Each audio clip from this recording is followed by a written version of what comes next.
projects that we are working on right now. We are working on some really exciting stuff. You see right over here, the Bladen Mirror revitalization. The last time we were together, we were trying to find a site for that project. Those of you that have worked with me on it, and I know a lot of the folks in Bladen Mirror tonight are at a budget meeting or a Boost the Borough meeting, but we tried to find a place to do that thing all over Bladen Mirror. And finally the stars aligned, and we found a location there. So anybody that's driven through, you know that we tore down about 40% of the center city block. The county really stepped up, y'all, and is helping to revitalize that town. We bought the facilities with some state hurricane recovery money. We tore them down. We let bids about 3 weeks ago, so Devon Builders got the bid to not only build the facilities, but also to do the site work, the sidewalks, the parking lot and everything. So we're very excited that a local company won that bid. We know they do great work, and that was important to us because, y'all, that's going to be some of the nicest commercial space in Bladen County. And there's one bay that we plan to not have finished, but every other bay in that facility we already have businesses committed to. We have a restaurant, a bakery, beautician, barber, a healthcare related project, a retail, women's and children's clothing, a small business area, and then we're going to have one retail bay open, and I've already been contacted by probably 4 or 5 people with an interest in it. We have a health and beauty company in there. We have 3 housing entities in there. Y'all know we have a significant issue with housing here. And in the facility we're glad to be working with Habitat for Humanity, Warren Wilmington Area Regional Ministries, and then also Red Door. Also, we got a call from a lady that wanted to start a concierge nursing business. She does in-home nursing things if you don't want to get out of the house. But she also is certified to do mobile testing for COVID, flu, and other things. We have one bay open in the incubator now, so if you know anybody that needs a spot in the small business incubator, we do have one bay available.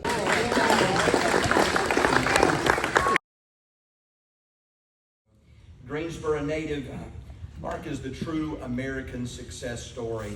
Read his bio sometime and you will be amazed.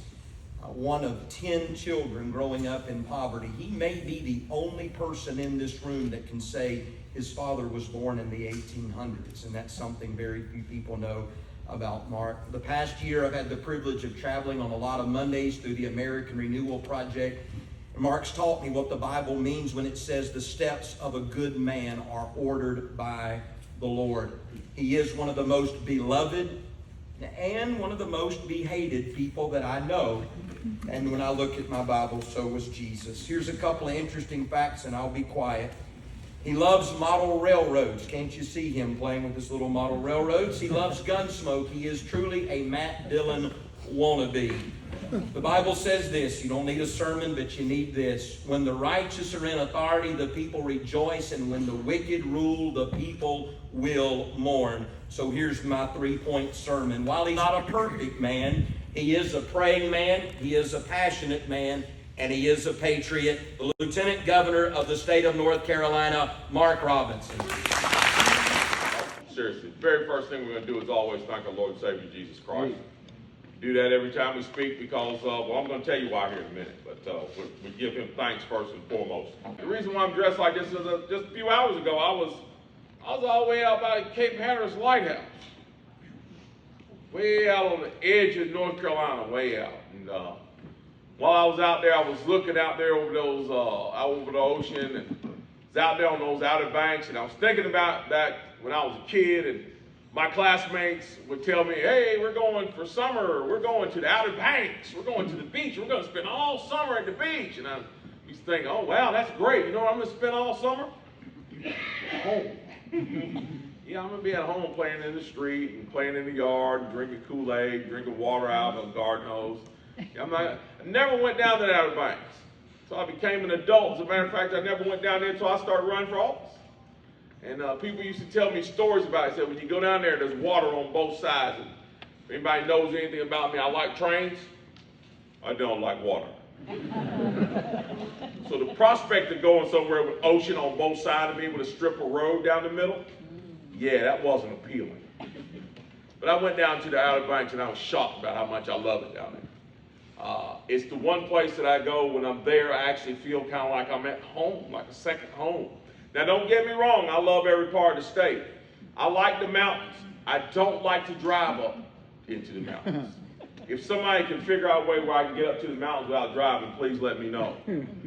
But I do love it up there, but it's just something about the air, just something about out there on the Outer Banks and out there on that part of the state I just love. But, you know, looking around out there, I was thinking, man, how my life has come in a circle. You know, how it's actually coming to a circle. Pastor McGill mentioned a little bit about my background. I am indeed number 9 of 10 children. And I'm not sure if that thing on or y'all just listen to me. Can y'all still hear me? Y'all can still hear me. I don't need that thing. I'm 9 of 10 children. Grew up in Greensboro. Family had a lot of difficulties. A lot of difficulties. Cameron said my dad was born in 1897. He was 71 years old when I was born. Yeah, I got a younger sister now than me. I got sisters a number of years younger than I am. So he had children way past what I guess they call him prime. But he was much older than my mom, and they had a very violent, very contentious relationship. They were from another generation. They were from a generation where, unfortunately, a lot of that stuff was accepted.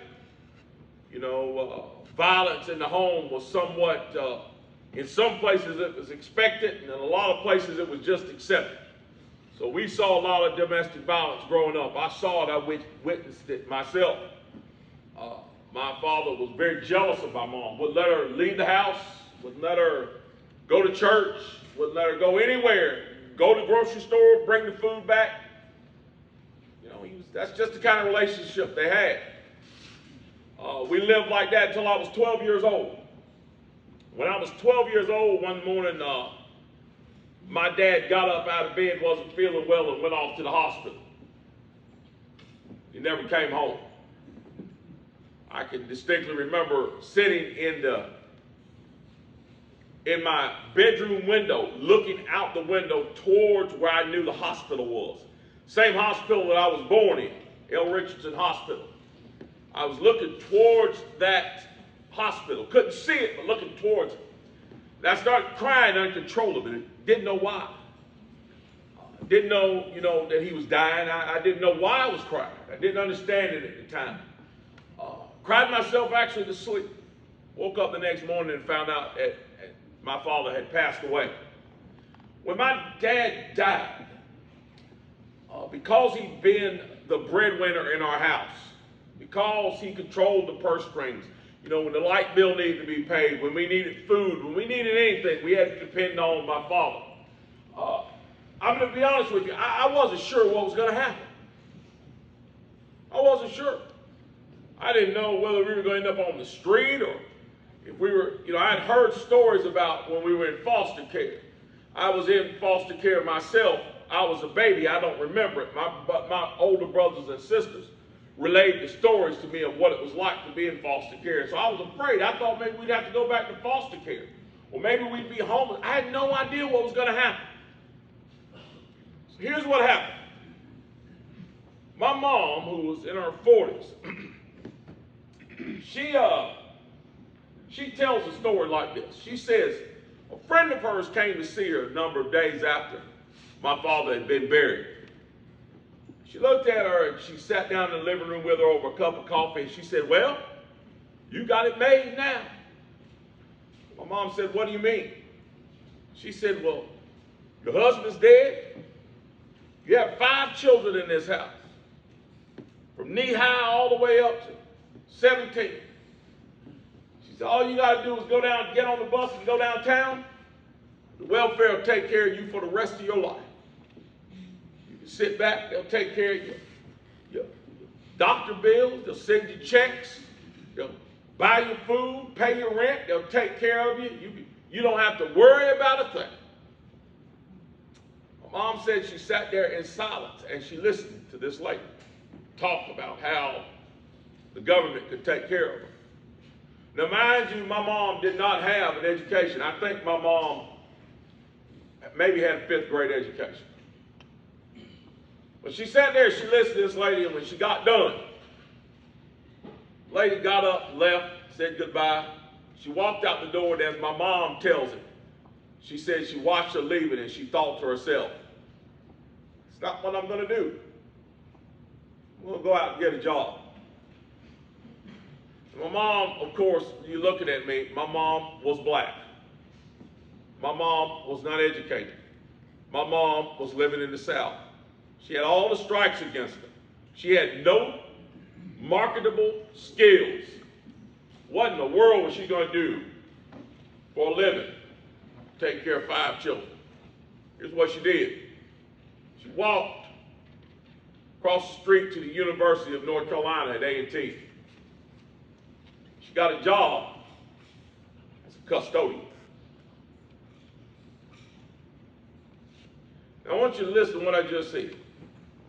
My mom in her 40s, a widowed black woman in her 40s, with 5 children at home, got up and walked across the street and got a job to take care of her 5 children. She had the option to sit at home and wait on the government to take care of her. And the government would have gladly done it. Sent her checks every month, Medicaid checks, all of it. Every benefit you can imagine, they would have sent it to her. She didn't wait on that. She didn't want that. She wanted a job. So she walks across the street and she got a job as a custodian. She cleaned toilets and mopped floors, cleaned windows, cleaned up behind other people's children to take care of her own. My mom worked that job for almost 30 years and retired. In her time working, she bought 2 homes, several cars. Nothing fancy, no Bentleys, no Mercedes-Benz, not any big mansions. But what she bought, she earned. She worked for it. She set a standard for me in my life. If anybody was to ask me, who's the greatest hero, greatest leader that you've ever seen in your life? I'm not going to say General Patton. I'm not going to say Ronald Reagan. I'm not going to say some president, some senator. I'm going to tell them my mother. My mother was the greatest hero that I ever saw in my life because my mother taught me the greatest lesson that I ever learned in life. And the greatest lesson I've ever learned in my life, other than the fact that in order to be truly successful, you need to fall down on your knees and ask Jesus Christ to be your Savior, is that you need to have a strong work ethic. You need to be willing to roll out of bed every morning and make it happen. If you are not, you will not be successful in life. It's not anybody else's job to take care of you but yourself. It's not anyone else's job to take care of your offspring but yourself. It's not anyone else's job to take care of your home but yours. That's what my mom taught me. She's the greatest hero, greatest leader, greatest influence in my life. Now, why am I telling you all this? Because it goes part and parcel of what we're talking about here. So here we are. I've come full circle. I'm no longer the poor kid from the wrong side of the track, number 9. I'm still number 9 and 10. But now here I stand as the Lieutenant Governor of North Carolina. And why is it that where I've come from and what I've seen, why is it important for where I stand now? Here it is. Because I understand. I understand why it's important that we talk about the type of economic development that this gentleman was talking about. I understand it. Because if we're going to be successful in this state, we're going to claim that North Carolina is a successful state, then people who don't want to be a ward of the state, people who believe that it is up to them, people who are ready to roll out of bed and make it happen, elected officials need to do everything they can to ensure that when they are ready to work, there is a place to work. When they are ready to start a business, there is a way to start a business. Those are the opportunities that we need to be given to people. One of the greatest mistakes that we made in the recent past is when we paid people to stay home from work. The American work ethic is one of our strongest powers in this nation. You go out here and you look right now. Why is almost every road paved? Why is there electricity in every hamlet, in every community? Why is there running water in every community? Because people in America love to work. We don't like to be lazy. We don't like to be useless. We like to be useful. We like to stand on our own 2 feet and determine our own destiny. And as someone who serves the people, it is my job to ensure that when folks are able and ready and willing to do that, they have a place to do it where they can be successful. You know, I've also seen the way that bad policy destroys those possibilities. Not once, twice in my life, I've seen how bad policies can destroy jobs. I was working in a furniture manufacturer early in our marriage. And I was working in Asheboro at a furniture plant, making about $175, $200 a day. And I thought I was Donald Trump. I thought I was, Elon Musk. I had more, I was like, wow, I never knew you could make this much money. And the good times were rolling. And the big checks on Friday were coming in. Every other Friday, the big checks were coming in. But I started to notice over time, those checks started to dwindle. They started to get smaller and smaller. The contracts fell off in the furniture plant. They started to lay people off. They started to close down plants. They started to remove lines. And I started asking the older workers who worked there, what's going on? And they said something about something called NAFTA. They said before long, NAFTA would have us all in the streets. Well, it didn't have us all in the streets, but it certainly had me changing industries. I had to leave the furniture manufacturing industry and go to restaurant work, which worked out pretty good for a while. But there came a time when I ended up back in furniture manufacturing again.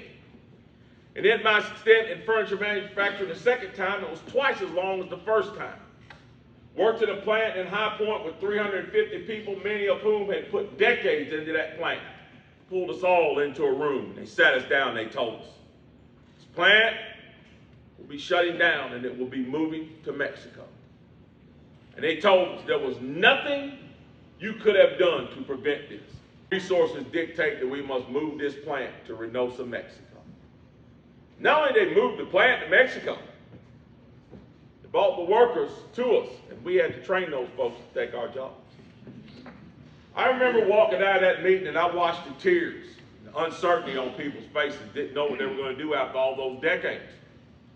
Now myself, when I walked out there with wings on my heels. I was confident when I left that meeting. I said, when I left that meeting, they were shutting that place down. I said, God has closed this door for me because he's about to open up a better door. And I was confident, but there were many who weren't. There were many who were right on the cusp of retirement and were afraid. They didn't know, they were almost old enough to retire. But then they were too young for retirement. But then they were too old to be hired somewhere else. And I saw tears for many, many weeks, almost 2 years worth of tears in that place as people cycled out a little bit at a time. And they finally shut the doors. That has stuck with me ever since. And it's one of the reasons why I am determined as an elected official to stand up for American workers. Any elected official who is not standing up for the workers that elected them to see over is not worth the 10 cents of ground that they're standing on. It is our job to stand up for our workers and to build an economy that works for all of those workers and ensures that when we bring jobs to communities and help bring jobs to the communities, we're not doing it because we're being hijacked by some big company that wants a bunch of tax breaks. That we're doing it because we're building a solid foundation that is going to bring businesses that last for decades. Long after we're gone, the people will be working in and be building their homes in and supporting their families on. When I've seen these things, seeing these things close up has made me very passionate about this issue. When I come down to areas like this and I see the things that I saw today on the tours that I did, it does my heart good, because I really feel like I have really come full circle. You know, where's the young man that runs the billboard place? The guys back here, when I walked into their plant today, the very first thing that I saw was this little pixel thing. And I saw it and I automatically recognized it.